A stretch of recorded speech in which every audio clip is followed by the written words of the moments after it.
call the meeting to order. I invite you to join with me in the invocation. Dear Lord, in a time of year where we are so grateful for all that we have, let us remember those that are less fortunate. Give them the gifts we often take for granted. For the families and communities that have suffered devastation this year, we pray for peace and comfort.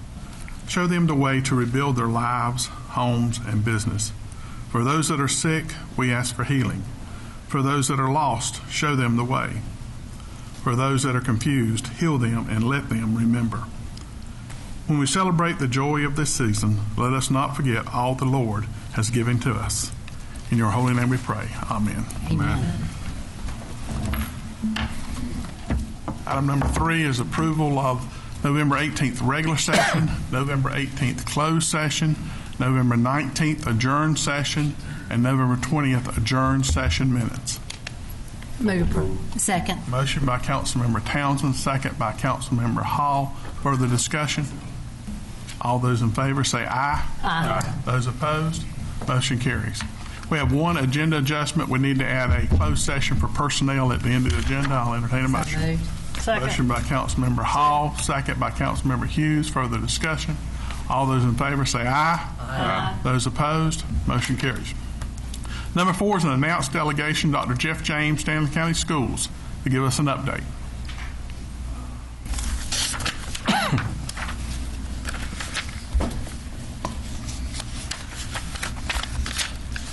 Good evening, Mayor Michael, council men and women. Thank you for having us out tonight. I do believe it's important that we be transparent and keep all stakeholders involved with what our school system's doing and some of the strides we've made during the past year. This graph, we done this presentation at Rotary. I'm not sure if Mr. Bramlett was there or not, but there's about 40 years of data that shows the impact of poverty on school proficiency. North Carolina has chosen to take the school proficiency model. 80% of what we use is based on proficiency, and all that number tells you is where poverty exists or does not. And here's a 10-year trend line. If you look at the regression analysis line, the R squared, it basically shows you that the impact of poverty has changed very little over the past 40 years. So when I hear people try to blame teachers, blame principals, blame leadership, that has absolutely nothing to do with that. It has to do with poverty. You can have bands inside of a poverty level. If you're 80% poverty, there are some schools that perform better. That's where we want to be. We want to be at the top of the band, not at the bottom. So that means we're utilizing all of our resources. But again, this data is available. Many web sources, and if you want a copy of the presentation later, I'll be glad to give it to you. But again, our model is based on 80-20. We have lobbied for the last 5 years to have that model 50% growth and 50% on proficiency. So that gives teachers a fair shake when it comes to their impact on student learning in the classroom. The model was copied out of Florida. Their governor has since abandoned this model and going to other ways to measure what the impact of a great learning environment is on students. So that said, tonight, our trend holds true. If you look at our schools that have the highest free introduced lunch, they tend to have the lowest proficiency rating, which is the A through F grading system. If you look at the state of North Carolina, the schools that have 50% or greater free introduced lunch are your actual C's, D's, and F's. The schools that are A's or B's have less than 50% poverty. If you look at the A's, they're typically early colleges, the majority of them. There's a few scattered elementaries here and there, but again, they have less than 5% poverty. So you will not find an A school that has poverty. It does not exist to the extent of 50% or greater. So again, just wanted to point that out because it seems sometimes the school system gets thrown a lot of darts, and we have a lot of hardworking people that come into work every day to make a difference in a child's life, and it's not fair to them. We cannot control poverty or who we get. I hear a lot of times we're compared to a business. Well, in a business you can control your raw materials. The parents wake up every morning and send us the very best they have, their kids. And they're all different. They're all at different places. They all have multiple intelligences. But we fit them into a square box to test them in one intelligence group, even though there's multiple intelligence throughout the world. And if you ever worked in an organization or even the city council, you realize that all of you have a different intelligence that you bring to the table, and that's what makes an effective team. You're not all the same. You're not cookie cutters. It does not exist. So here's another interesting graph. If you want a high ACT score, just find some parents that have money and you'll have a great ACT score. So again, we can say that preparation, all the money we spend on these prep programs, doing additional things, they do have an impact somewhat, but nowhere near the impact of coming from a family that has money. And we'll explain some of the reasons why. So here's a key thing. The first 3 years of life is 80% of your brain development. We don't get kids until they turn 5 years old. So depending on the environment they're raised in determines the exposure they have to vocabulary, which is a key component in education. If you look at our tests now, those of us that are my age or older, we had very few word problems. There's not a single math problem now that's not a word problem. So if you can't read, you can't do math anymore. So we've handicapped our students in the math realm that used to do very well even though they struggled in reading. But if you look at this, your synapses is how your brain makes connections and you learn. And if you'll notice that you have twice as many at the age 3 as you do when you're older as an adult. So again, early learning is the key factor here. If we can start kids out very early in Head Start programs, Smart Start programs, universal pre-K, and I'm an ultra-conservative, so just as that comes out of my mouth, I'm just letting you know, if we truly want to change the trajectory of kids' lives, we'll start early learning programs. And the Leandro case, Judge Manning, you've heard a lot about it. It's 25th year anniversary. It's coming to a head, and I can tell you what it says. Stanley County is part of the litigants in that process. Has been, it was before I come on board, we still are. And when Judge Manning handed over, the governor and the plaintiffs actually come to a decision to let West Ed conduct research and determine what would be best to close the learning gap in North Carolina. And it's everything I've just said. We've got to start out with early learning programs. Whether you like Jim Hunt or not, it's irrelevant. The More at 4 program put North Carolina on the map. So again, early learning is key, especially with students that are at risk. And here's a key indicator. When a student enters kindergarten, coming from an at-risk or an economically disadvantaged background versus one that's not, there's as many as 25,000 word gap in vocabulary. There is no teacher on the face of the earth that can close that gap in 1 year. It will not happen. Then summer comes, and if we don't have summer programs, students who are at risk don't travel to museums, don't travel out of state, do not get exposed to the environment, those that are not at risk. So summer slide takes those kids back. They never can catch up unless we come up with programs to close that vocabulary gap. We try hard each day, but it's about an impossible task. So some of the things we're doing I'm excited about because that's helped us close these gaps.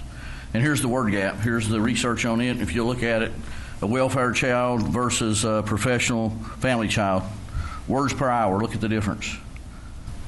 Now you're a teacher and you have 22 of these kids in your class and you have from one extreme to the other.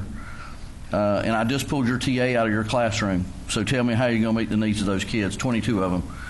So that's another thing we've done in our state. Somebody convinced the General Assembly that TAs were paper copy people and went and got coffee. They do small group instruction. And if you remember when we learned to read, we often had small group instruction with our teacher to work with us independently. We stripped that away about 6 or 7 years ago when we implemented Read to Achieve, which we spent over $150 million on, and actually the reading level of our kids has went back 1 grade level. During that time, we took our TAs out. So a program will not suffice for a great teacher assistant or a great teacher. So when charter schools first come out, they were the new thing on the block. Everybody loved them, talked about how great they were. So if you go back to 12 and 13, yeah, they started out above traditional schools. But look at the trend line now. Charters are below traditional schools, and this trend continues today. So there is no magic bullet in educating kids. It's difficult no matter if you're a charter or if you're a public school system. It depends, again, the economic status of those kids sitting in your building. So here, Stanley County schools, blue is great. That's as far as you can go. So look at the schools that we have that exceeded growth. There's 9 of them. We have 21 schools that get us ranking that we look at. So Almost 50% of our schools exceeded growth. That is as high as you can go as a classroom and as a teacher. So if you want to talk about return on investment, that's the best you can get. The green would be the next level, net growth. And we only had, again, I take the academy out because it doesn't count against us, but 3 schools that did not meet growth: North Stanley Middle, South Stanley High School, and Albemarle High School did not meet growth. But the composite index score went up 18%. If you look at our 4 high schools, the only high school that's trending upward is Albemarle High School. Not South, not West, and not North. So it's pretty interesting. So I commend the leadership there and the teachers in that building. And Emily's in the audience today, and I will tell you that red's going to be green next year. So just a quick glance at this. If you'll notice on the right-hand side, we only have 1 red. You want to see no reds in this graph. So as we move forward, we've done some tremendous classroom things this year and impacting learning in our classrooms. So when we look at the accountability model in the state of North Carolina, there were 2,488 schools assessed. Baden Elementary was 42nd. Their growth put them in the top 2% in the state of North Carolina. It actually was the second highest growth in the Southwest. Guilford County only had 1 school that beat us. West Stanley Middle School was in the top 3%.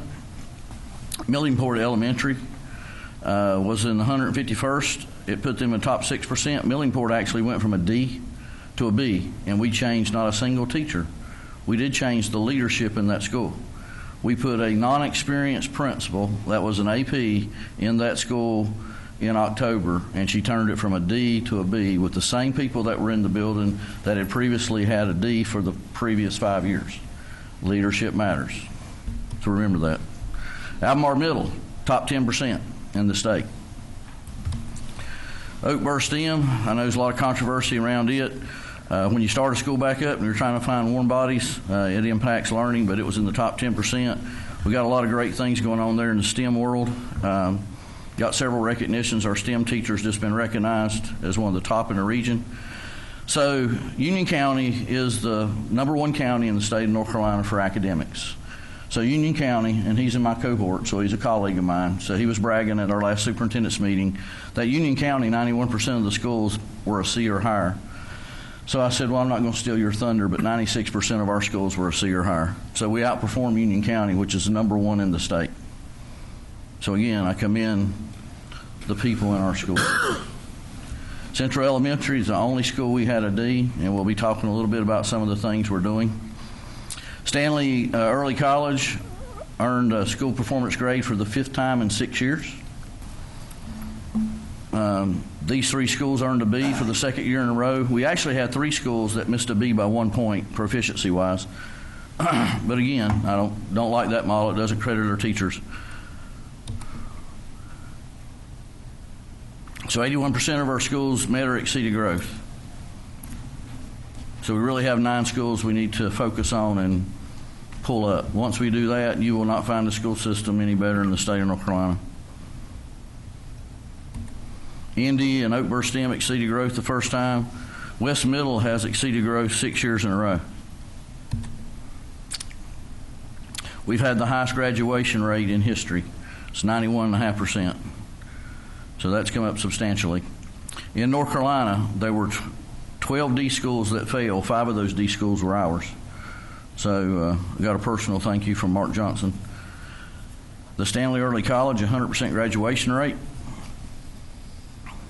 And you can look at the individual schools there. We surpassed the North Carolina GLP, which is grade level proficiency, in 12 indicator areas, which is again phenomenal. Changing demographics. This is something we all must be aware of. And if you look at it, the largest growing race is Hispanic. It grew by 1,114% since 1990. So we're going to be looking at different populations to educate in the future. I come from Montgomery County, which had a high Hispanic population, and they done very well. So again, just looking at our demographics as a nation, it is changing rapidly. So here's another thing. We push and push to make sure every child gets free breakfast or at least participates in breakfast and school lunch. We have CEP, which is Community Eligibility Participation. Here's the problem. It comes off SNAP, so you do know that U.S. Senate and Congress are thinking about changing the eligibility requirement for SNAP. Here's what that would do. It would bump most all of our schools out of getting free breakfast and free lunch. That's not a good thing. Matter of fact, the school board made a decision this year to put $19,000 of local money into Central, or they would not be getting universal breakfast and lunch. So the board's committed to that, making sure kids can eat. But if you look here, breakfast nationally is about 28, 29%. It's the national average. Lunch is about 65%. This is another area that Stanley County was losing money. What most people don't understand, the cafeteria is an enterprise organization. It cannot lose money. If they go in a hole $200,000, I write them a check $200,000 out of local fund balance, which is local taxpayer money. I cannot take it out of any other bucket of money. So it behooves us to get kids to eat. So we have been on a 2-year adventure to bring in foods, taste test, and get a better quality food in our cafeterias. It's proving out. We're averaging now about 60%. Last year, year before, we were down in the low 50s, almost 48%. So we are increasing participation in our school lunch. We do want to serve the best quality possible. So I'm excited about this. I can draw indirect cost off this enterprise as long as they have a month and a half of fund balance. They don't. So before I got here, the auditors basically said it would take 3 years before we could draw indirect cost. Indirect cost has run as much as $400,000. That can make a huge difference, putting that $400,000 into our local money and hiring additional teacher assistants or personnel. So again, it behooves us to get our participation up. School turnaround, been a lot of research done on this. North Carolina had a huge turnaround model. It sort of got dismantled, but again, if you look at turnaround, Title I schools are the hardest schools to turn around, and that's where we need our strongest teachers and administrators. But here's the problem. Our state does not differentiate pay. I personally think it ought to be by an economic tier. If you're in an economically depressed county, the base pay for a teacher ought to be higher from the state level. That way, locally, we can throw in our few $1,000s as a teacher supplement. Wake County has an 18% teacher supplement. There's no way this county could ever afford to do that. So what do you think happens when a young teacher comes out of school and has a lot of debt? They're going to apply at Wake County because they're going to start out making about $50,000, $52,000. The rhetoric you hear about our average teacher pay $52,000, 80% of the teachers in this state do not make that money. When you start adding all the local supplements of the Guilfords, the Wakes, the Charlotte Mecs, the unions, it jacks that salary up, and that's how they're getting their average of $52,000. If you strip away any local supplement, our teacher's salary is still about $42,000. So we play games with numbers constantly, but that's okay. People forget that somewhere at the end of those games are our children that we need to be providing a future for. So when we grew up, we had that provided to us. So if you look at this, student proficiency at the beginning of kindergarten, there's some neat data in here, and again, I'll be glad to share this with you. Just some more data. So Title I versus school performance. So if you're at it, so here's what I talked about earlier. Even if we are economically disadvantaged, that doesn't mean that we can't outperform the norm. And that's what we want to do. So if you look at these green circles, we're actually outperforming the norm for the Title I school. So if you look at Aquadale, the orange line exceeds the blue. That means we're getting a great return on our investment. And if you notice, again, the East and Central, and we'll talk about, I've got another presentation I'll run through. But here's what I was telling you about earlier. It talks about the A's through D's and F's, where they are at. So, again, just telling you that it's just an indicator of where your economically distressed schools are.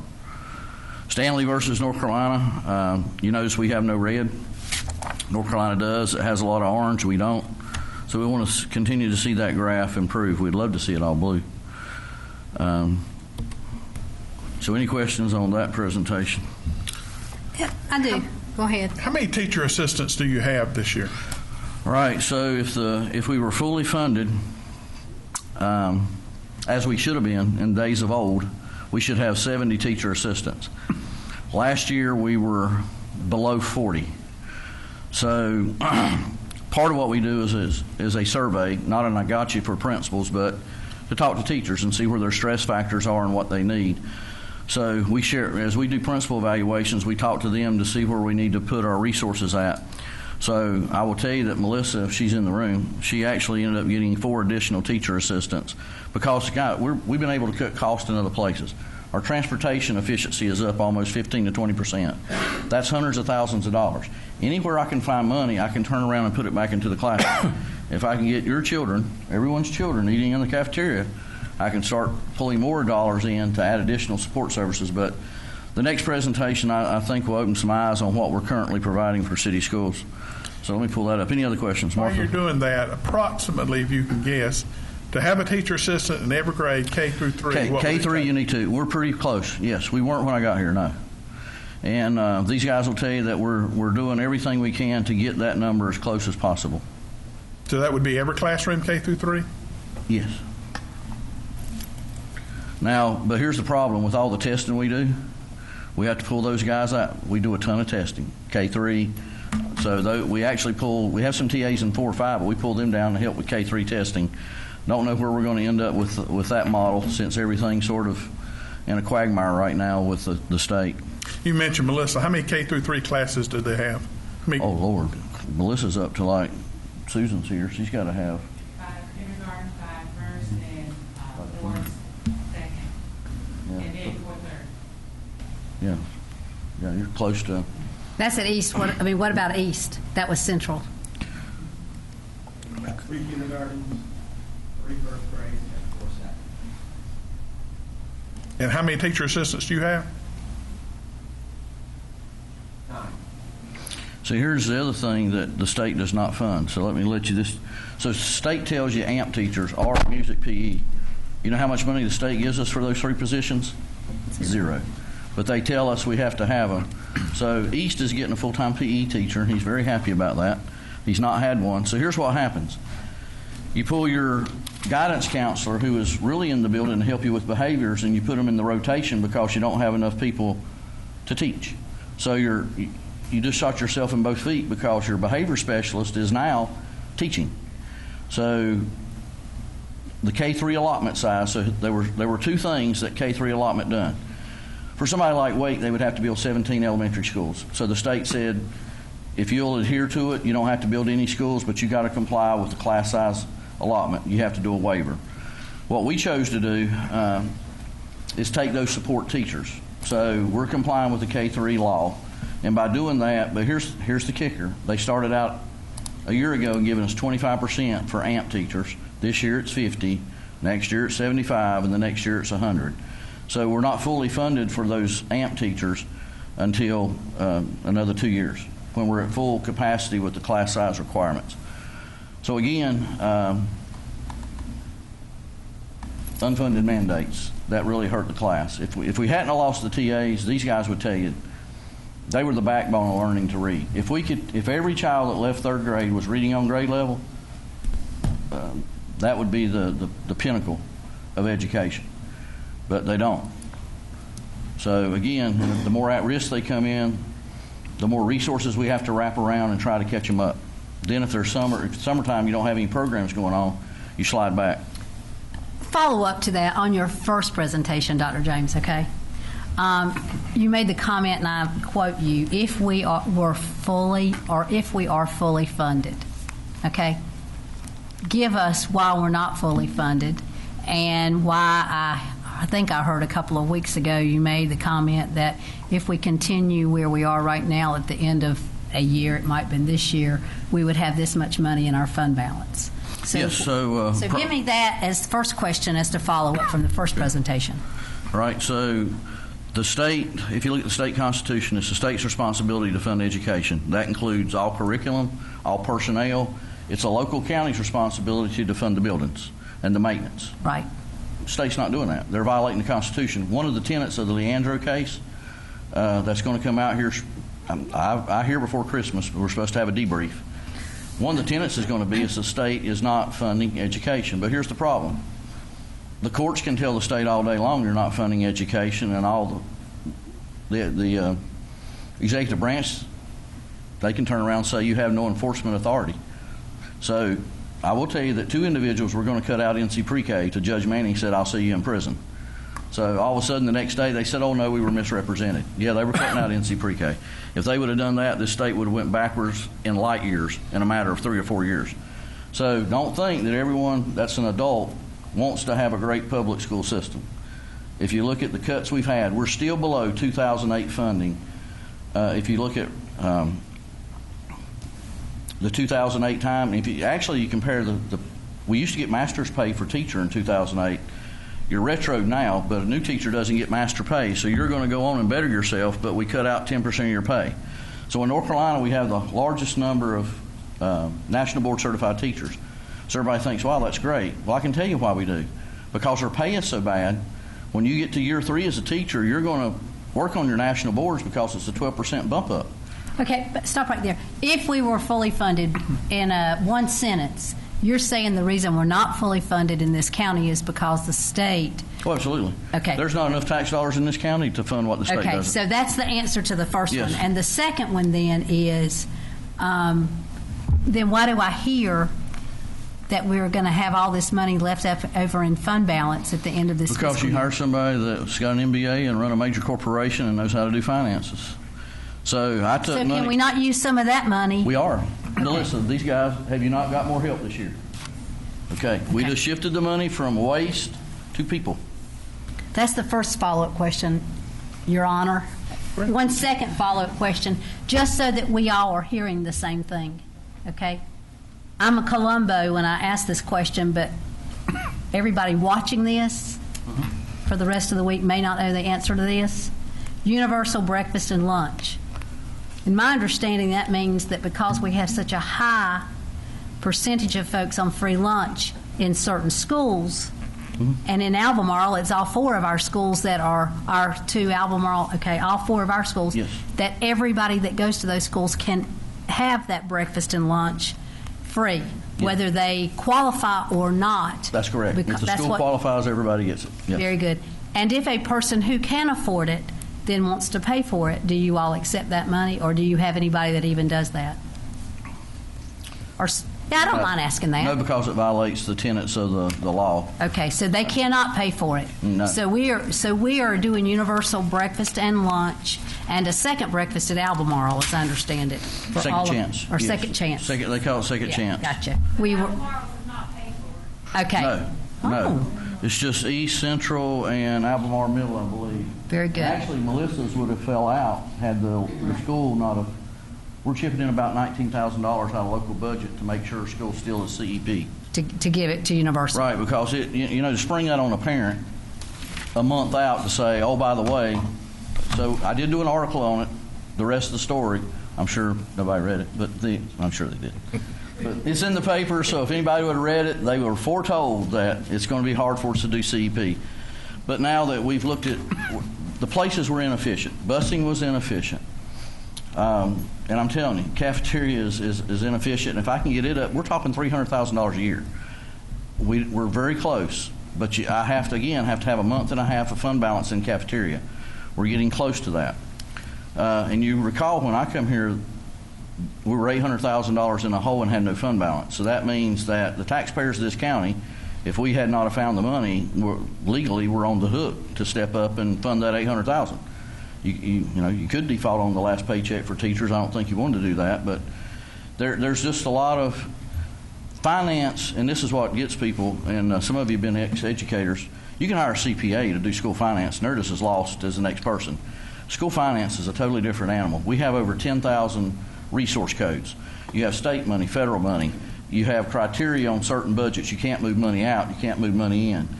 It is a moving target.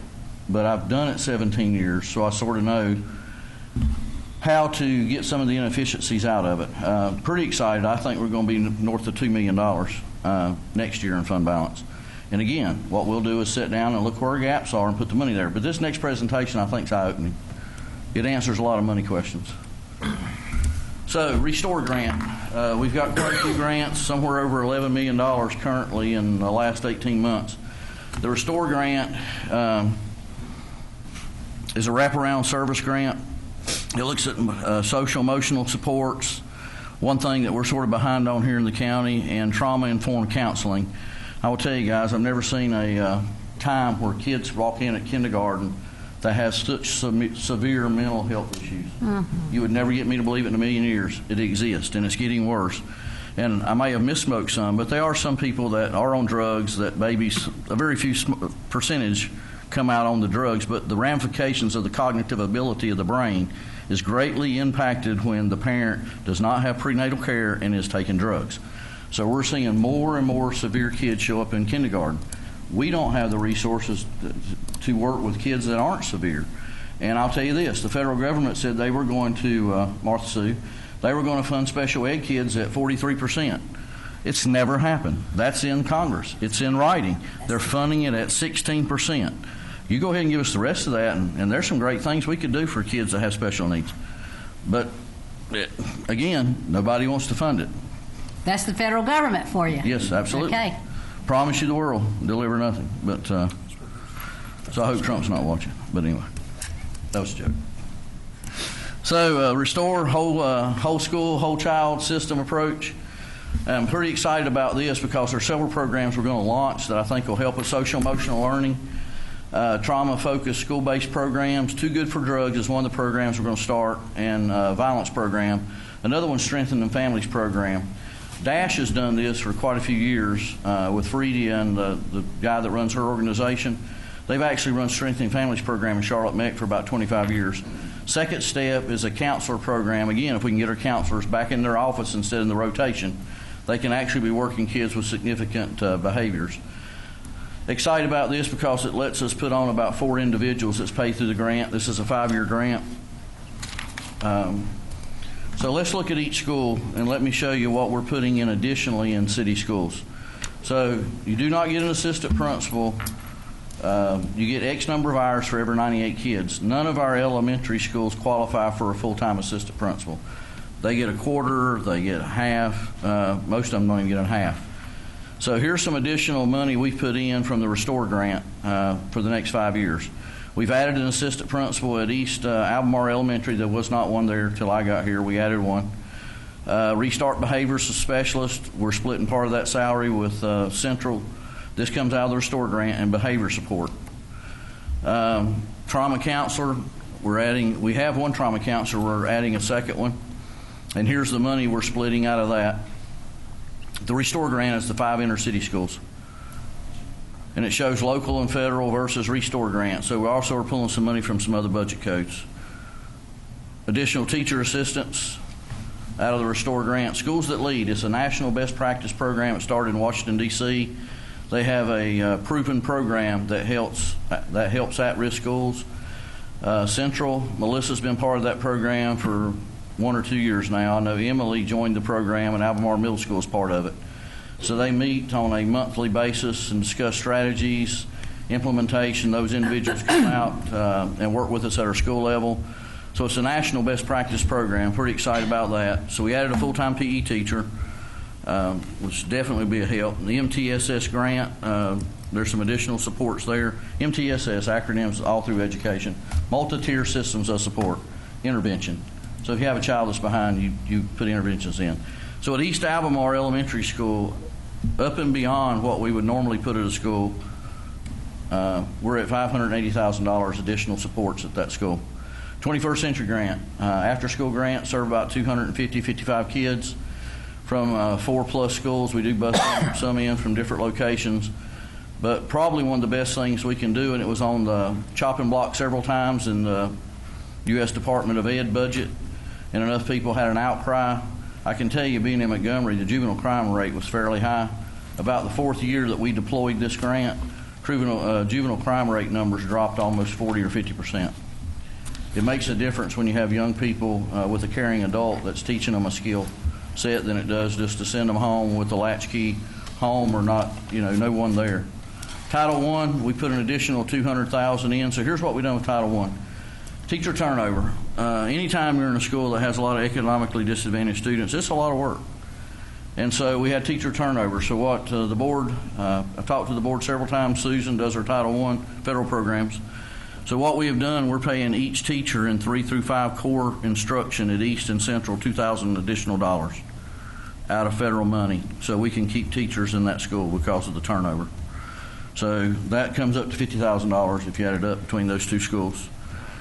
It has helped slow turnover down, but we'll have to look for additional ways. And with the support with TAs, anything we can do to support those teachers to keep them in the building is going to help us. If you have teacher turnover, same thing as principal turnover, superintendent turnover, you're never going to move forward.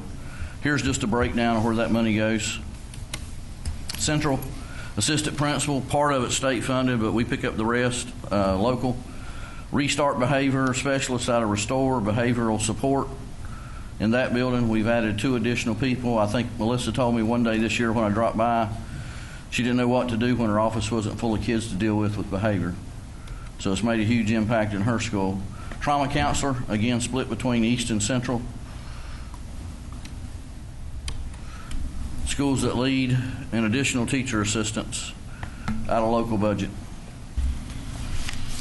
Then we'll reassess that again once we do our second principal evaluation. We evaluate principals 4 times a year.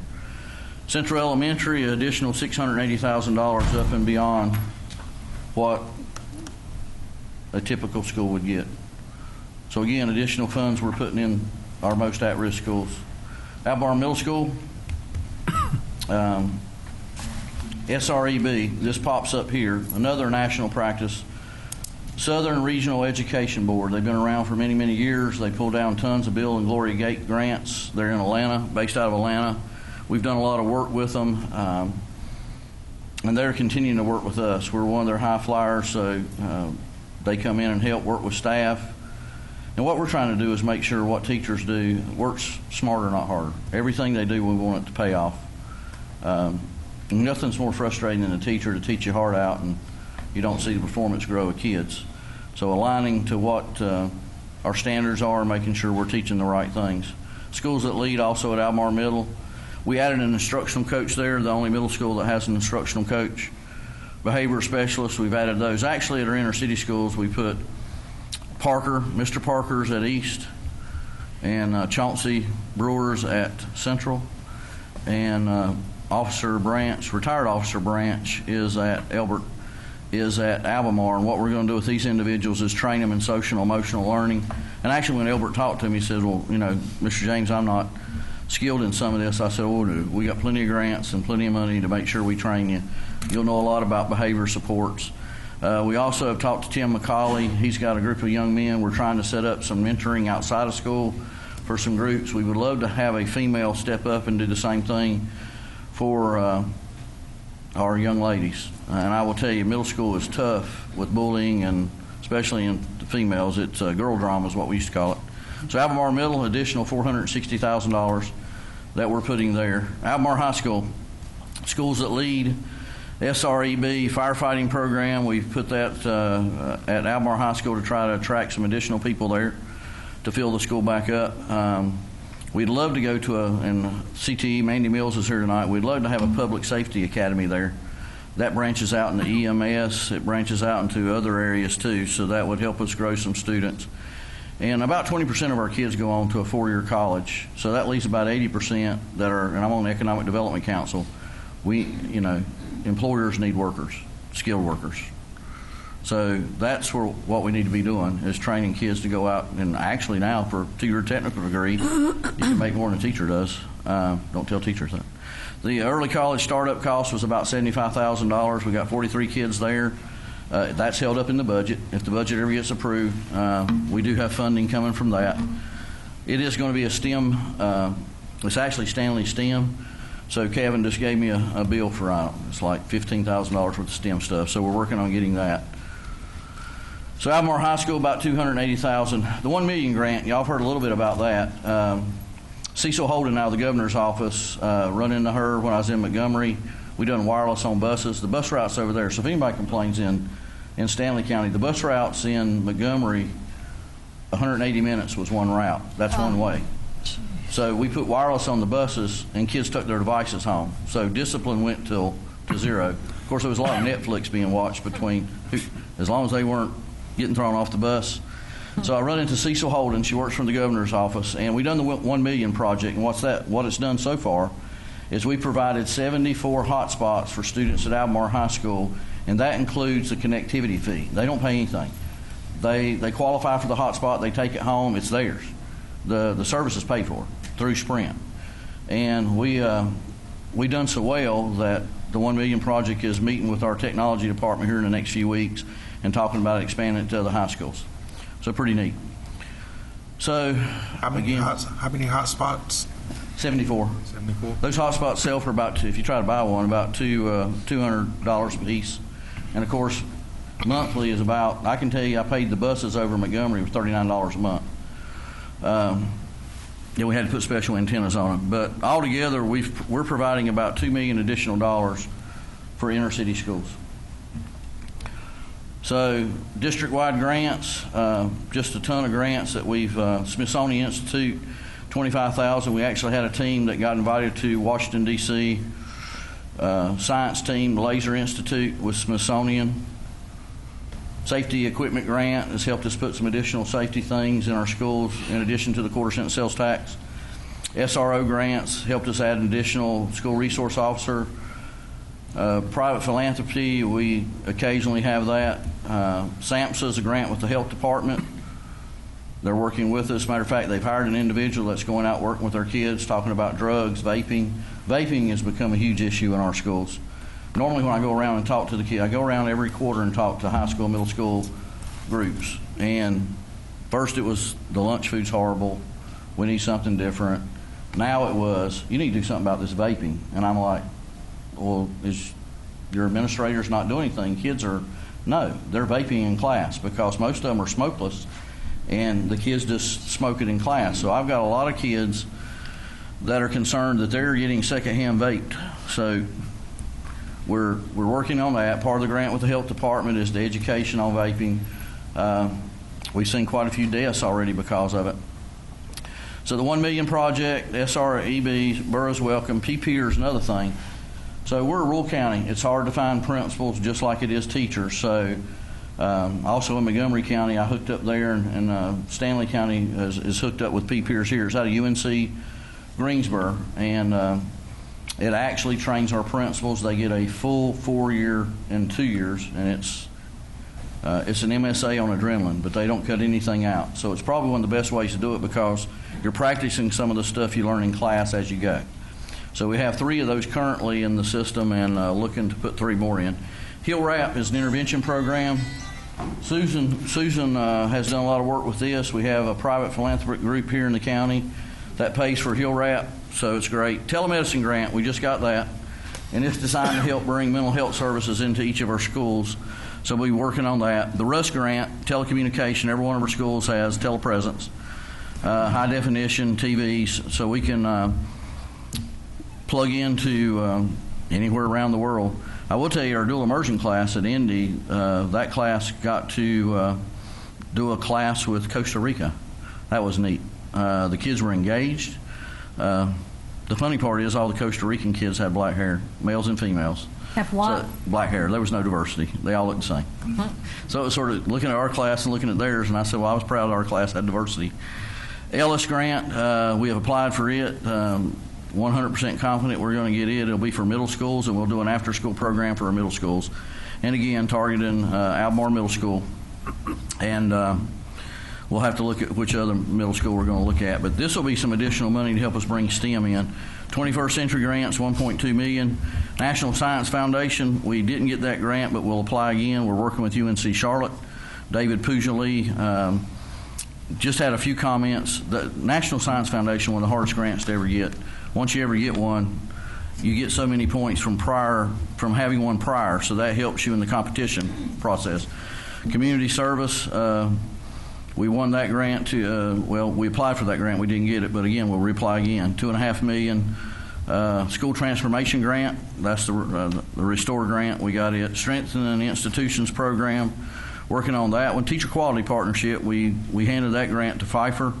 And actually, Albemarle High School has a teacher cadet program because of the grant. So we're working very close with Pfeiffer to build our own teachers. And we're telling kids now that we'll give you a pre-employment contract 4 years ahead of time. And if you want to work on holidays in summer, we'll pay you $10 an hour. We'll negotiate that. That's how bad we need teachers. There are no teachers in the pipeline. So funded to date, this has gone up over $11 million. We're correcting some of those, but funded to date is $10,839,000, and we have $20 million in the pipeline, and we'll add as that goes along. Over what period? 18 months. 18 months? Yes. Wow. It's been a heck of a ride. All right.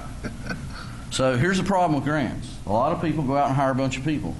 We haven't done that because at some point the grant runs out. So I will tell you, these guys have been troopers. Well, Susan looked for out. These guys have been troopers because we've added additional duties. Hey guys, we're going to go after this grant. Who in the room, and everybody runs, who in the room is going to head this grant up? So you save money and invest it back into our kids. But we have taxed central office to the extreme. The first year I was here, we cut central office about $475,000, and we now are about $349,000. That's about it. There are no more cuts. You talk about unfunded mandates. Central office used to be funded 100% by the state. It's funded 50%. So we had about $1.7 million in salaries at central office, directors, all that. So I've cut that in half. Not saying I may have to add somebody back, but right now we're surviving, our heads above water. And we're doing it because we're trying to put money in the classrooms where it counts. So I can tell you, we're not bloated at central office. And if you ride by, very few nights you'll not find the lights on at 7 or 8 o'clock at night. So these guys work hard. I appreciate they're dedicated to children. If they weren't, they wouldn't be here. So questions? Council have questions? Follow up. I know you have a room full of folks here tonight with you. You only get 2 questions. No, I get more than that. I've got the most tenure up here. I can take all I want, Dr. James. Trump the mayor. Go ahead. I'd like for you just to have the folks that you brought tonight from wherever, and you just introduce them as they stand up where they are, just so that we can see who we've got here. We will. We picked this guy up in the back alongside the road. That's Dave. He has stand up, guys. These are the guys that make it happen.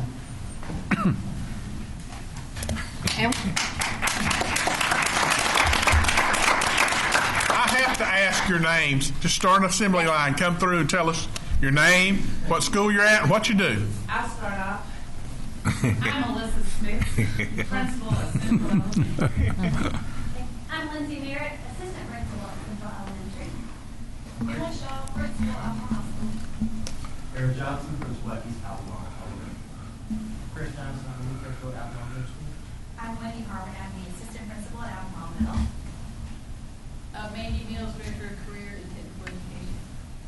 Liam Plummer, I'm the director of curriculum and MTSS support. Susan Brooks, elementary and federal programs director. Tim Howard, director of testing and accountability. And you added I also handle CT testing as well. all these guys have put 3 jobs. That's how we've been able to cut some budgets. Thank you very much for what you do. We appreciate what you're doing for our children. Yes, we do. So I won't leave before I ask you a question. So what I would like, She's got a Shirley, question. go ahead. I'm sorry. Do the students that eat breakfast have to come earlier than the students No. that don't? They can come. No, at the same actually, that's some of those fake news that get spread out there. I was told that with nobody wanted to stagger bus times. So I'm not a big advocate of it. You can't get bus drivers. We had 86 buses. We still can't get bus drivers. So we were either going to have a planned staggered start time or an unplanned. And I can tell you, if we started the school year with 86 buses, we would have a mess. You cannot get drivers. Great economy, and that's great for everyone. But we've also raised bus driver pay. I heard that would help. Charlotte Meck raised it $1.2 million last year. It still is not helping. They started the year with 80 bus drivers short. So it's not money. But we have been able. So one thing we were trying to do, 58% of our bus drivers are now full-time. So that means they get state retirement and insurance. And that was one thing we were trying to do is, and it has become more stable. But that's a rumor that was out there, and I've heard that teachers are buying snacks for kids. The amount of time between breakfast and lunch is the same. Matter of fact, some schools it's a little shorter. But in the high schools, we've opened up second chance breakfast, and some of the high schools are doing a second chance. It's not really lunch, but after lunch, they opened it up to where kids can go by and get a snack out of the cafeteria. So that helps with sales also. And we changed quality of food quite a bit. We changed chicken tenders. We do taste testing with the elementary kids. I invite you to come out when we do it. It's pretty fun. The kids are like the hot dogs and all beef wiener. It's like ballpark Frank, whatever. But several things. We added pizza. We don't tell the kids. It's a Domino's pizza, but it might be a little different, but they say they love it. So, but it meets the National Child Nutrition requirements. So we're just doing a lot of things for kids. But guys, this is probably, I've been around a while too, but it's probably the toughest times I've seen in my life with the kids that walk in the door and the needs they have. And I just don't know that our society's got better. We're just pushing a lot of people into the door that need significant supports. I run NC Pre-K over in Montgomery along with I don't know how I got that one, but I run it in addition to my curriculum job for the county. We had kindergartners come in that I had to put 3 and 4 adults in the classroom. That's significant behaviors. We're not equipped to do that. Nobody is. It's hard on teachers, and that's why we have turnover. It's the behaviors that run our teachers off. It's not the other part. So you can look at all the additional supports we put in to try to start working on this.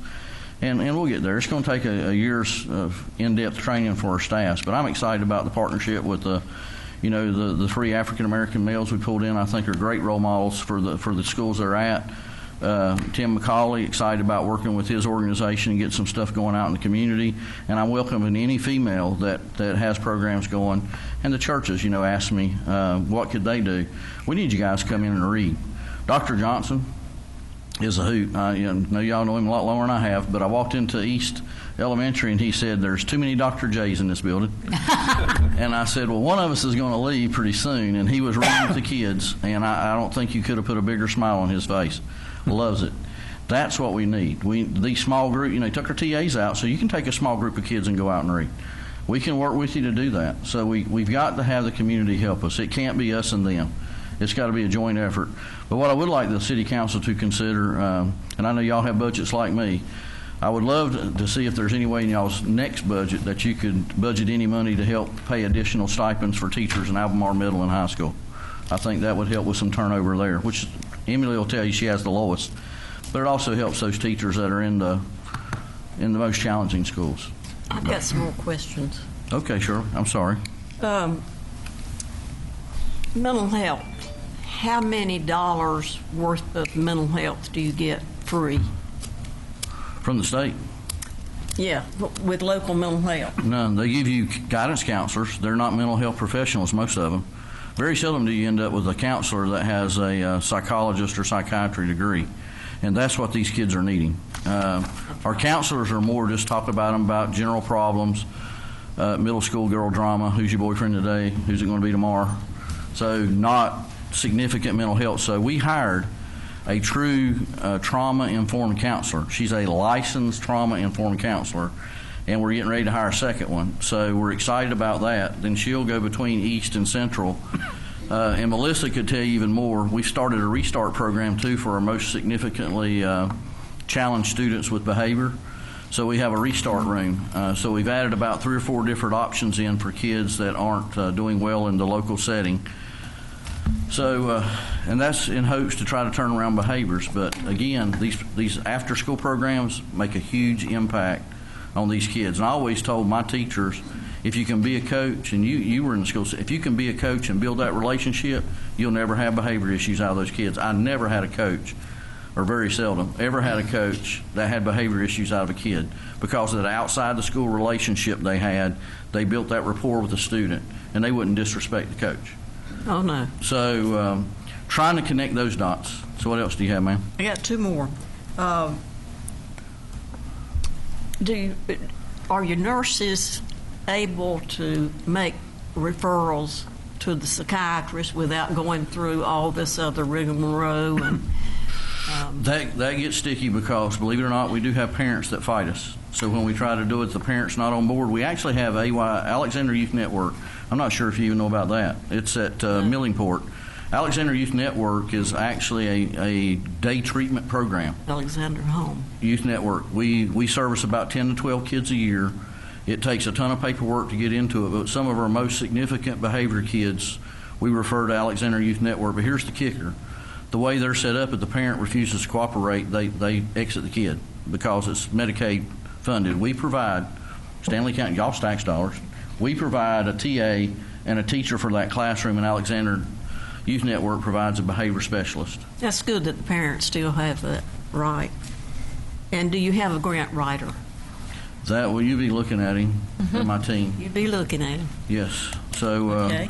grant writing in the federal level is so much different. You can't just hire a grant. You can hire a grant writer. You're just going to waste your money. I can tell you that from experience. To write grants at the federal level, you've got to gain a lot of experience. The RFP to solicit a company to help you is about 90 pages. I wrote the last one for 3 counties, and I'm afraid it's probably my time coming up again. And that takes about a month. But we do this because we're trying to put services back, as Martha Sue said, that the state has cut out. Our problem is our state does not want to fund public education, any education. I'm just going to tell you. And here's what I always thought in business. If I could educate the most impoverished citizens in our society and make them employable, I've done something good because they're employable. And I don't understand the philosophy sometimes with our state not wanting to pour into education. I understand if you're not getting a return on investment, but we showed this county that you've got a tremendous return on investment. I wish I could have invested last year and got returns that we got. I wouldn't be here tonight. I'd be in the Bahamas thinking about you. Any other questions? Chris? Just because I haven't asked anything doesn't mean I don't have a whole lot. And it would be too long for me to go through my list. The one that has bothered, two that have bothered me more than anything is, number one, we talk about fully funded education. Who defines what fully funded is? It seems to me that's a moving target that we'll never, ever meet. The second one bothers me even more. We talk about neighborhood schools. I've heard that in Stanley County for years and years. Yet, when I look at Albemarle High School, if you sent the kid to the school they live the closest to, Albemarle would be by far the biggest school in the county. I don't understand it. And that's out of my lane, and that's what you elect a school board for, to look at redistricting, whether to consolidate, all that resides in their lane, and I'm not going to argue with you. Prior to my arrival here, there was some redistricting done, and that's one of the hardest things. If you want to get run off as a superintendent, there's 2 ways to do it: redistricting or consolidation. And look at Rowan Salisbury right now. They've tried to consolidate, and it's blowed up. As a matter of fact, I'm in a cohort with Dr. Moody. They've actually opened up 2 additional schools. So they haven't shut down any. So nobody wants to give up their neighborhood school. And, if we had 10 schools that need to be shut down, you're going to save $3 or $4 million. That's a huge difference. If you got 1 or 2 schools to shut down, you're really not going to save a lot of money because your labor goes with your students. And the other thing is, you just don't want that building to run down because it is an asset of the taxpayer. So like Ridgecrest. And Chris, I presented this to the college, and my board has come around. We would love to partner with the college and do a trade center at Ridgecrest. I've offered the college, Emily might not like this, let's set some programs up at Albemarle High School. We would love to have anything we can do trade related because we need those kids out in our industries. When I sit on the council, I hear from all of them going, Jeff, where's our laborers at? And that's what we've got to grow. And I will say as time moves forward and I think your inner city population is dropping, there's going to have to be decisions made by the board at some point in the next 2 or 3 years, I would think, if population continues to drop in the city, because you're going to have a high school with a very low number in it. Then you know. And just as a follow-up to that, and I understand if you want to get run off a superintendent, you do one of those 2 things. And I understand that's what we elect a school board to do. Yes. But furthering, you were about to lead into, if I heard correct, that you all are already putting a stipend into East and Central, and what you just asked us to do was to put in money in Albemarle High School. Yeah, and then if I know correctly, and I may be mistaken, our city encompasses residents who go to 11 schools, not just those 4 of East Central Albemarle. But we need to help our most at-risk schools. Right, but equity. But let me finish. Okay. We actually have people that pay city taxes who go to 7 or so other schools. Is that correct? Yes, Okay. yes. And I don't know how you got there, and it would take probably a month to sit down and look at maps and try to figure out how you got there. How the predecessors got there? Yes, it's not this current board, no. So I've been in 2 other counties and done a little different, but here's my job, to take what you give me and do the best I can with it. It's the board and the taxpayers to decide the structure of the schools. The vision and mission is to, I help the board write that, and my people do, but, we're where the rubber meets the road every day. We're trying to get every child the best education possible. Further questions? I know we got 11 schools listed, but while we're talking about where the kids in city limits go to school, do the kids that live in Park West subdivision no longer attend West Stanley? I know at one point they did. I don't know. If you would, you can make a public records request for those if you want to see the maps. Would you state one more time exactly what you were asking for? So what I'm asking the city council to do is put up. Wait a minute. No. I'm asking the city council to provide a stipend for Albemarle Middle and High, and I can get you those numbers. I don't think it would be $50,000, but you do have the taxing authority now, and I do live in the city and pay city taxes. I'm not complaining, but you can tax for schools. Everybody talks about Mooresville graded school system, how great it was. Yeah, it is. It's got about a 23-cent school tax on top of the city tax, on top of the county tax. So you can do a lot of things with millions of dollars. So. And back when we had an Albemarle City school system, back before 1995, that's what that was there. But I will tell you this: quarter-cent sales tax, we have done a tremendous amount. It will take me 6 months to put a presentation together. So I will tell the taxpayers we committed to what we were going to do with that quarter-cent, and it's just about completed. The hardest thing is doing the security vestibules because that's construction. So 12 of those are already let out, local contractor. So we'll have those up. So that'll leave 10 schools. We'll have to engineer a little bit to get those security vestibules up, but we've put in tons of security upgrades. We're constantly working with the emergency management system and upgraded all the radio systems. Every campus has the same radio system, and so we can communicate. So, and smart buttons that alarm, if there's a shooter on campus or if there's a situation. So just safety-wise, we've jumped. We're probably about a year ahead of schedule on what we told the taxpayers we would do with the quarter-cent. So very cognizant of that, and this board is. This board said we're going to do what we said, and we have, and it'll be about a year ahead of time. So. We hear, it seems like weekly on the television, it's always about the lottery money money going for education. I've done a story on that. So is that, I guess we're not getting... So if you look on paper, we get $4 million, supposedly. We being... Stanley County. Okay. On paper. Okay. We don't see that. I see a check for $500,000 that we hand over to Andy Lucas for debt service on whatever upgrades we done before I got here. Ridgecrest would be one of those. That debt service comes off in 2022. That frees up about $4 million in dollars in 2022 that's lottery money earmarked for construction. In addition, the crazy budget that's held up, we have $14 million in that for Stanley County school construction. So $14 million from the state, $4 million in 2022. We've done a 10-year facilities need. About $42 million would get all of our buildings in good shape. And that's actually adding some construction for our buildings. But the lottery, no, we don't get that, because here's what happens. It was supplanted. So the General Assembly said we got $4 million that just come in from the lottery. Hey, we can take the money we were putting in for TAs and we can pull that out and plug in the lottery money. So no, I've asked 100. They will not give us a line item. They'll tell you that they give me $2.3 million for TAs. They will not show it in a line item on a balance sheet. If you won't show it to me in my accounting records, I cannot account for it. It does not exist, but they will not, and it's just a bait and switch. And education's political. Y'all guys know that, and y'all have been around like I have. There's been times when education got a lot of money poured into it, and there's been times when it's been gleaned back. It just depends on the philosophy of those individuals that are running our General Assembly. There happens to be a group now that feel like that school choice is best, and I can give you a lot of data that that's a hard road to go down. When you get to your destination, you might find out you didn't want to be there. So, and I believe every kid should have a valued education. So that's why we're pouring our resources in to where our kids need the most. That's equity, and a lot of people don't understand that. Thank you. 2 follow-up questions.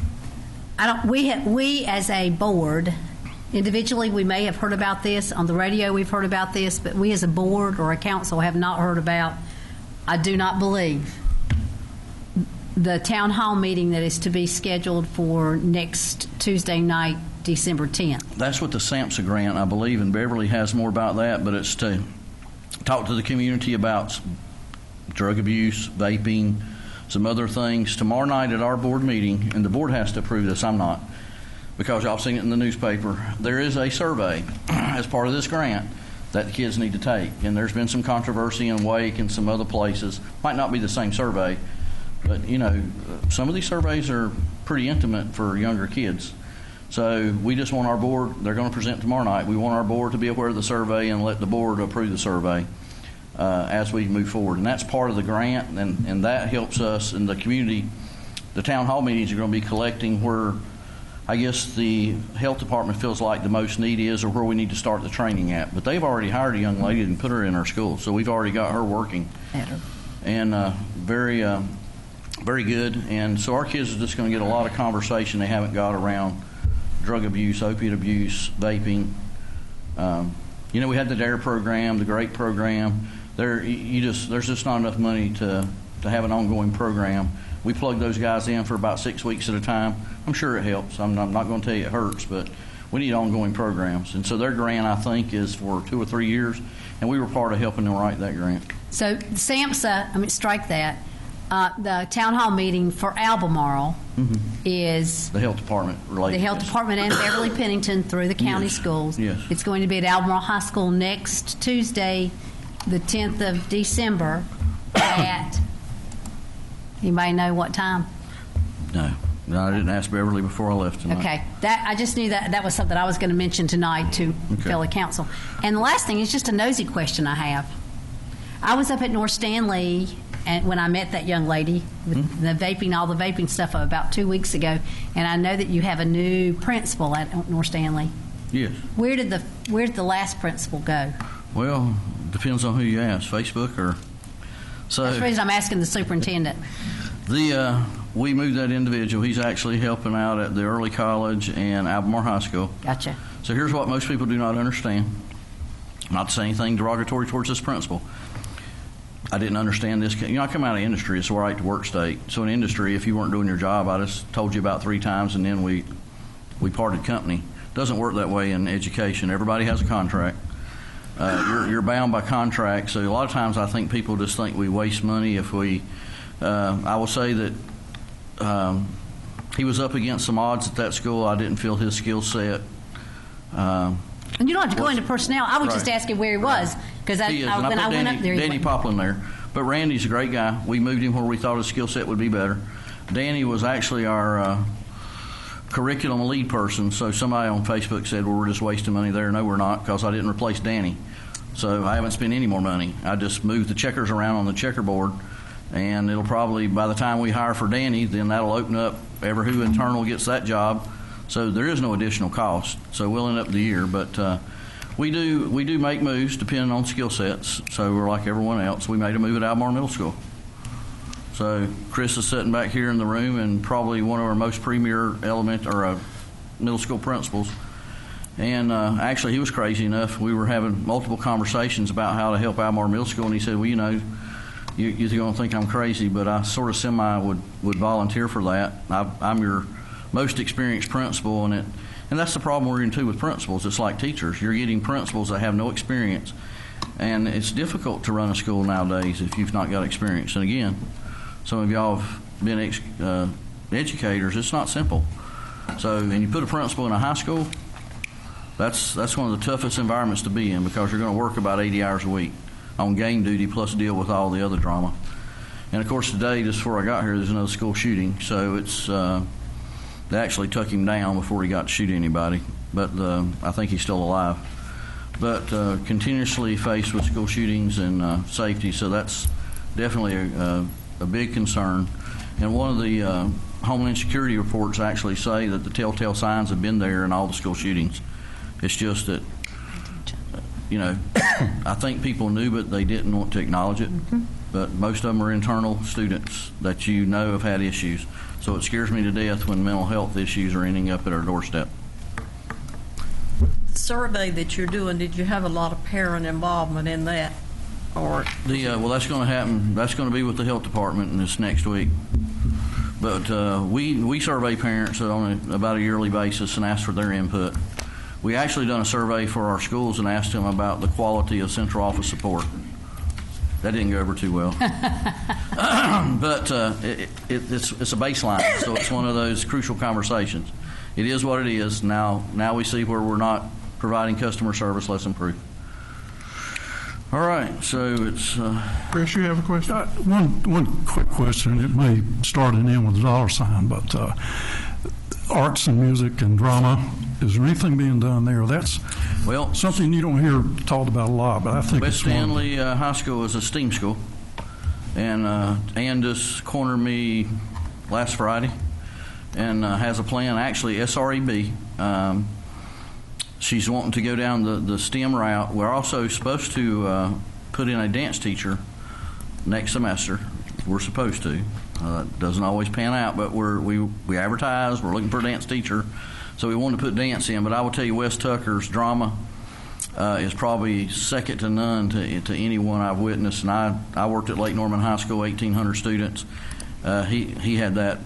He could actually compete with her. It's that good.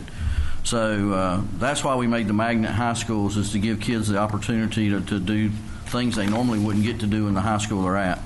So we provided additional funding for West Stanley to get the STEAM program up and going.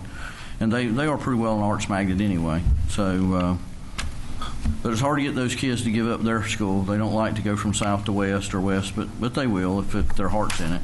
So, but yes, that's, and of course, like I was telling you, the AMP teachers, we're doing our very best to get them fully funded. So that's my goal. Yeah, because every kid's not going to play sports, and you talk about behavioral problems, mental health issues. You got to hook them on something that they enjoy. That's, I think that program would solve lots of, absolutely. Emphasis on those types of programs solve a lot of the other problems. And if you look at the research out there, believe it or not, athletes have some of the highest GPAs that they are. And when my first assistant principalship at the high school, everybody kept saying, just wait till football season's over, because I really wasn't getting a lot of discipline. Holy smokes. The first day football season was open, I had a line outside my door. So I'm like, so how do we get you in another sport? Can you play baseball, basketball? We need to sign you up for sports all year long. Then we won't have discipline issues. So, but yeah, you're absolutely right. Band is another big one, to get kids connected to band, music,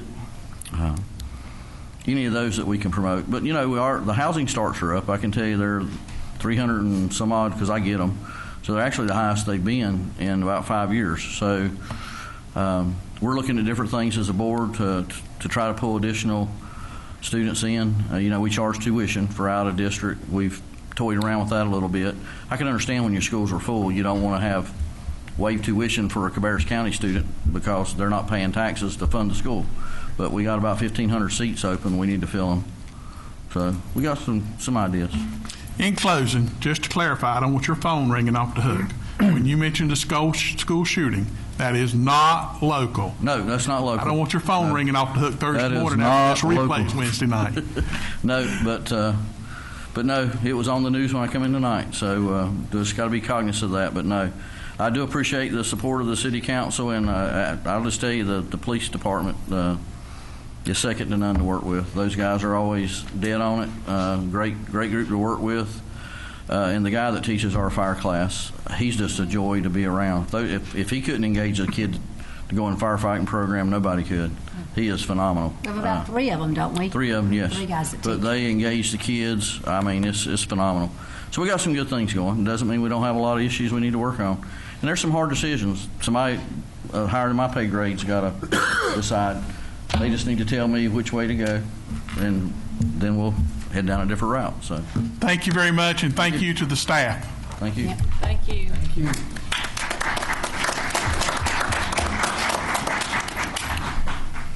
have no unannounced delegations. Number 5, your municipal calendar is in your agenda. Anyone have any questions? Yeah, March, I believe it was, had us meeting on Tuesday and Thursday. I think you're talking about March or February? February? I believe it was The March. strategic planning? Look at March. Okay, maybe I missed that one. It is March. 3rd and 17th. 3rd and 17th, that is that a right? Tuesday. I hadn't even looked at that. Those dates are regular Put meetings. them down yet. It is. Wrong dates on 3rd, there. yeah. It should be 2nd and 16th. Okay. So that's just incorrect. But Yes. Okay, okay. Got Tuesday instead.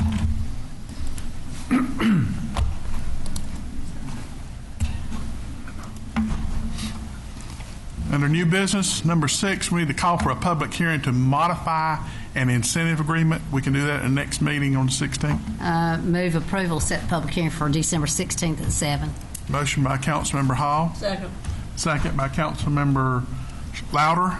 Further discussion? All those in favor say aye. Aye. Those opposed? Motion carries. Number 7, we have a request to remove the handicap parking space on North 3rd Street. So That was moved. added many years ago for a restaurant, and it is not needed anymore. So moved. Motion by Councilmember Hall, second by Councilmember Louder. Further discussion? All those in favor say aye. Aye. Those opposed? Motion carries. We'll move into our boards. I'll take them one at a time, and first, we have some that are eligible for reappointment. On the Historic Resource Commission, Marvin Smith is eligible for reappointment and does wish to be reappointed. Move approval. Motion by Councilmember Hall, second by Councilmember Louder. Further discussion? All those in favor say aye. Aye. Those opposed? Motion carries. Motion carries.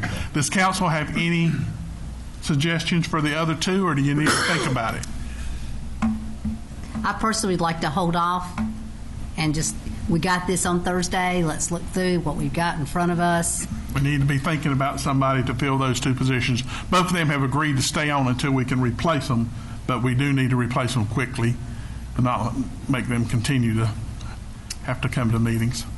Planning and Zoning Board, seat 4, Randy Shank is eligible and interested in reappointment. Seat 7, Tim Scott is eligible and interested for reappointment. And alternate 1, Michelle Cummings, is eligible and interested in reappointment. Can we take the seats and hold off on the alternate for just a moment? We can. Let's just take the 2 seats if you don't mind. Do I have a motion? Move approval for Randy and Tim. Motion by Councilmember Bramlett, second by Councilmember Townsend. Further discussion? All those in favor say aye. Aye. Those opposed? Motion carries. I'd like to offer up that in past, what we have done is use alternates and moved alternates up. Before I do that, is Kevin here? I think I've heard somewhere she does not want to move up. Is that correct? Kevin is not here today, but Ellie. I could ask Michelle again if she'd be interested. Okay. I knew it. I had been told at some point she did not want to move up. It was a matter of indifference. Okay. Can we hold off on that? We Until find out? We can hold off. But just, we have done that. That has been a protocol that we have That's our moved. practice. Right. Can you find that out, though, and just let us know between, thank you. Does council want to act on one of the other seats, or you want to wait till the next meeting? Rather wait. Wait. In the event that. All right. Parks and Recreation Advisory Board, Tanner Deaton is eligible for reappointment. Peter Asciutto is eligible for reappointment. And so is Ms. Winkler, but I don't think Ms. Winkler has attended any of the meetings. Am I correct? You know, we should have caught the East Albemarle principal as she was in here, asking if we could have gotten another name. He was in here. As he was in there, that's right. You want to act on the first two and wait on the third one? Yes. Yes. So moved. Motion by Councilmember Hall to reappoint Tanner Deaton and Peter Asciutto. Second. Second by Councilmember Whitley. Further Well- discussion? Tanner has only been to like 1 or 2 meetings. I'd rather not. Okay. So then wait, maybe what we need to do, Let's table guys, it all to next meeting. and to look at attendance records. Okay. Can you get us the attendance records? If, Okay, thank you. And the Tree Commission, Patty Furr, she wishes to be reappointed. There is no term So limits on moved. that. Motion by Councilmember Hall, Second. Second by Councilmember Louder. Further discussion? All those in favor say aye.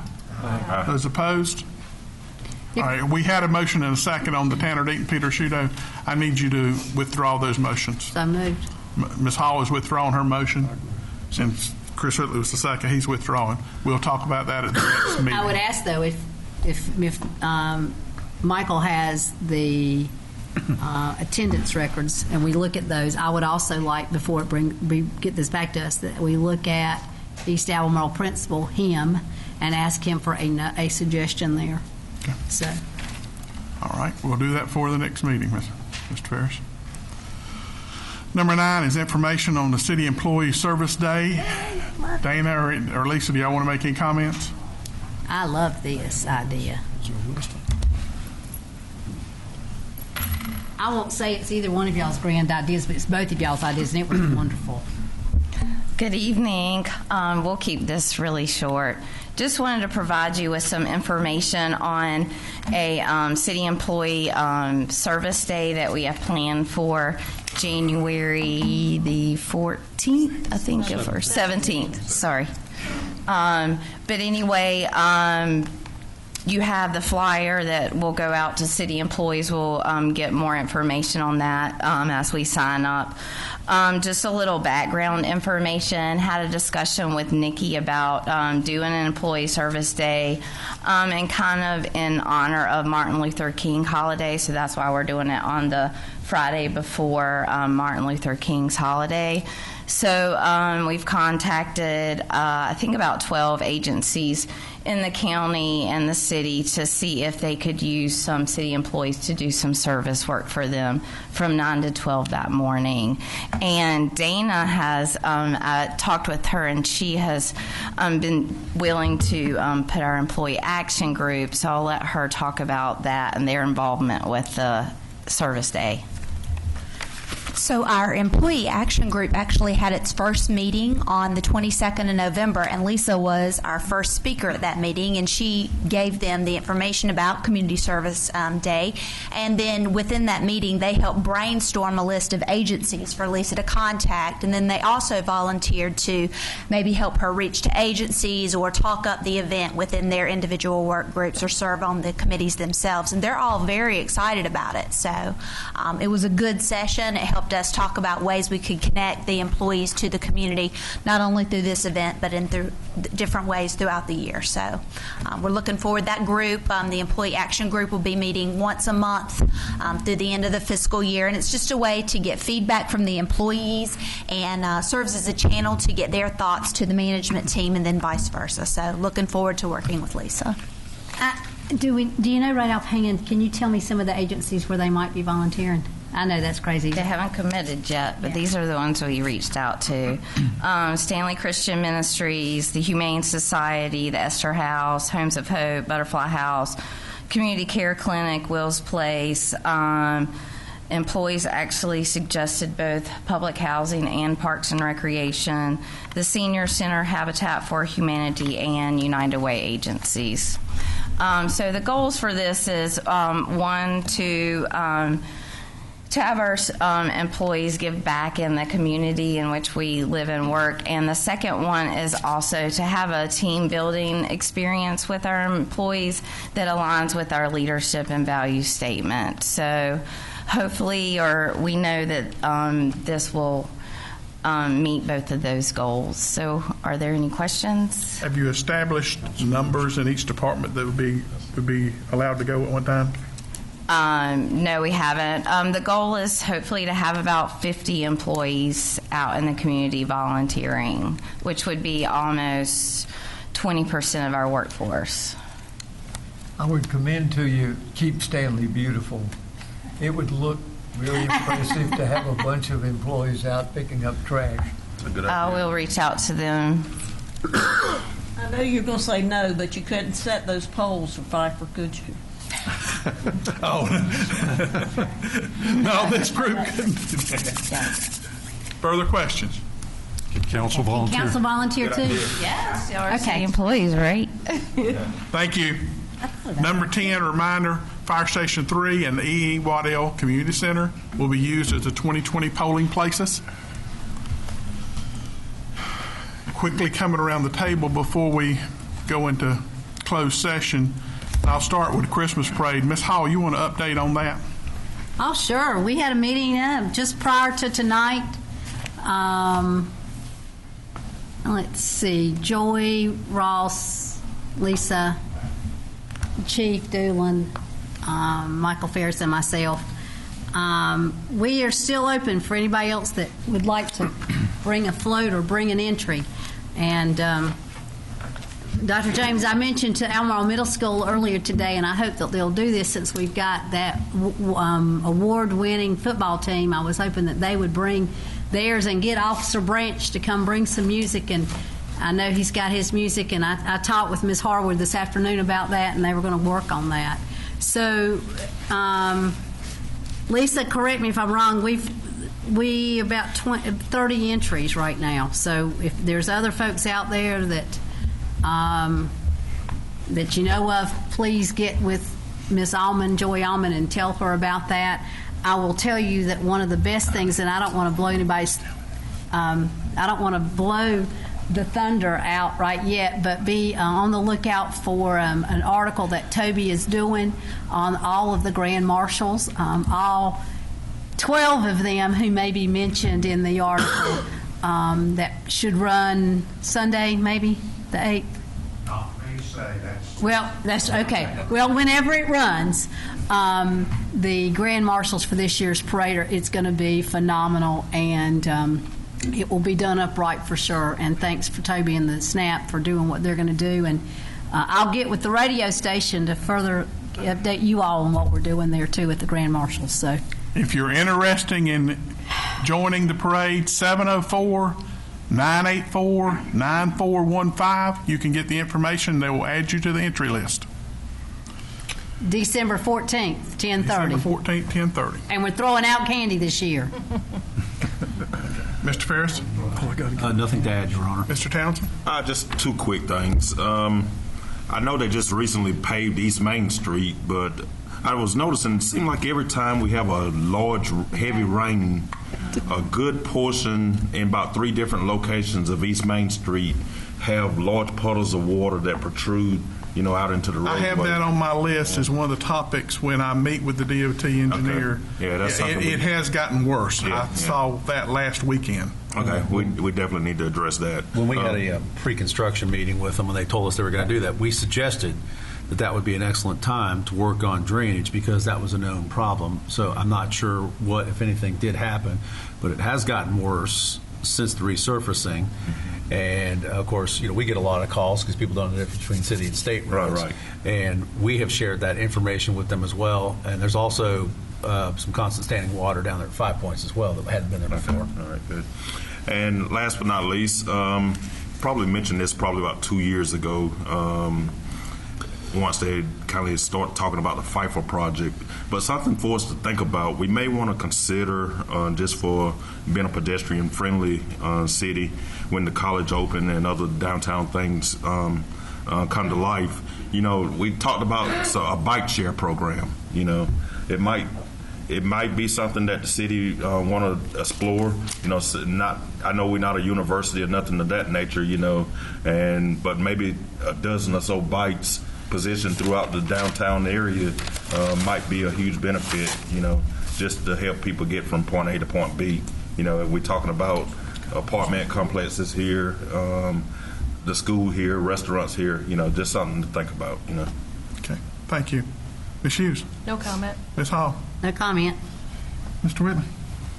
Just want to make sure Lisa's got the rain ordered for the parade. Lisa? She says no rain. If it doesn't rain, we can't have the parade. I just had a quick question on the retaining wall on the Greenway. I know they were looking at it to see if it could be repaired or if it was going to have to be engineered. I look at it every time I go by, and I was just curious.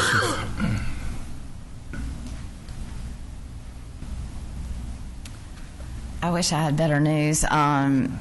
I have no news. I'm still looking for an engineer to come and look at it. If I don't get someone soon, I'm probably just going to fix it. Is that tied up with FEMA still, or? It is. Yeah. So. I've asked FEMA for help, for them to help me, but I haven't gotten anything. While you're there, give me an update on the ball field more at Montgomery. Give me an update on the ball field at Montgomery, what we like. Just some more grading and the warrant. We're installing the warning track now. Bullpen netting, and then the backstop netting, and that'll be about it. Okay, thank you. Anything further, Mr. Brown?